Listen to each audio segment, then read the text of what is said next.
Bonjour, que la paix soit sur vous. On le voit dans nos retours avec les non-musulmans, que ça soit sur le terrain ou en ligne, le cliché selon lequel l'islam serait la religion des Arabes est une idée fausse, mais malheureusement très répandue. Et je dirais même quasiment aussi répandue que l'idée selon laquelle l'islam appellerait la violence. Alors que l'islam est universel et est la seule vérité pour tous les hommes. En fait, ce cliché est d'une certaine manière assez problématique, puisque même des non-musulmans qui ne sont pas islamophobes, qui aiment l'islam, ont cette idée. On voit par exemple cela dans les émissions du service public sur l'islam. Dès que le sujet touche à l'islam, on entend souvent en fond la petite musique orientale qui va bien. Ainsi, on croise souvent des personnes non musulmanes fascinées par l'islam. Cependant, on se rend vite compte que ces personnes ont aussi un attrait pour l'Orient. Et en règle générale, elles ont tendance à amalgamer cela avec l'islam. Ainsi, elles vont nous faire l'éloge de la cuisine marocaine, par exemple, qui est, sauf preuve du contraire, sans lien avec l'islam. J'ai choqué une de ces personnes, par ailleurs très sympathique, lorsque, au cours d'une discussion sur la cuisine, je lui ai fait part du fait que je n'aimais pas le couscous. Un musulman qui n'aime pas le couscous ?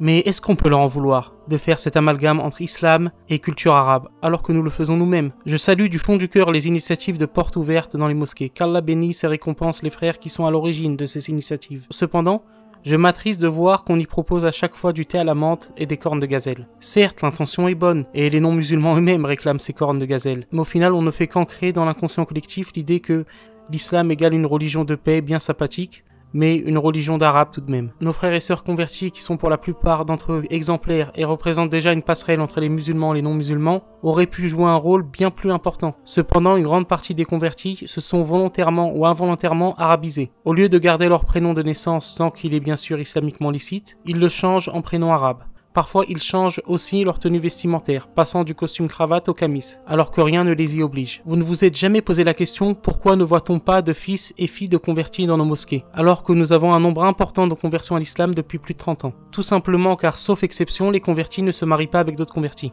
Ils se marient le plus souvent avec des personnes d'origine maghrébine et vivent ainsi des mariages heureux la plupart du temps. Cependant, le converti perd très vite son identité dans ces mariages. Il passe ses vacances au Maghreb, les enfants portent automatiquement des prénoms arabes, et sont de facto assimilés à la communauté maghrébine. L'identité française du converti disparaît au bout d'une génération. Ainsi, malheureusement, on n'a pas de Dupont, qui sont musulmans de génération en génération, tout en préservant leur culture française. L'islam est donc amalgamé à quelque chose qui vient de l'étranger. Le français pense qu'il devra sacrifier sa culture, se déraciner en se convertissant à l'islam. Les Turcs, les Indonésiens, ils ont gardé leur prénom d'origine, et comme tout un chacun, on fait le tri dans leur culture, gardant ce qui était bon et enlevant ce qui était mauvais. Pourquoi les Français convertis devraient-ils renoncer à leur culture?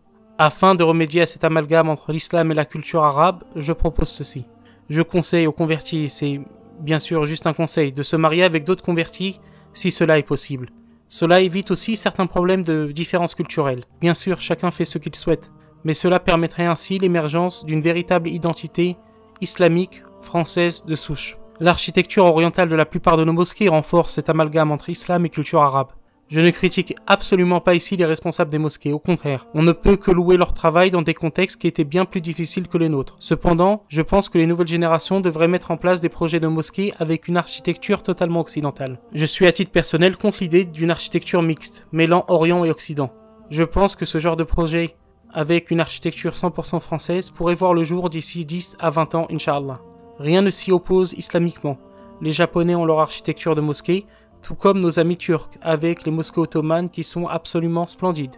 Pourquoi pas les Français? Enfin, dans le fait de présenter l'islam aux non-musulmans, il nous faut gommer tout ce qui est calligraphie arabe, de nos prospectus et de nos pancartes. Il faut aussi, selon moi, occidentaliser la forme des vidéos de témoignages de convertis à l'islam. Nous avons commencé à le faire dans nos dernières vidéos, mais cela demande à être amélioré. Le français moyen aura tendance à être plus à l'écoute en regardant le témoignage d'une personne qui s'appelle Stéphane et qui est habillée comme le français moyen, qu'en regardant le témoignage de conversion d'une personne qui porte un nom arabe et qui s'habille en camis. Pourquoi créer des barrières supplémentaires inutilement alors que les médias et les islamophobes s'en chargent? Bien sûr, cela n'enlève rien au fait que le Coran est révélé en langue arabe et que les 5 prières quotidiennes se font en langue arabe.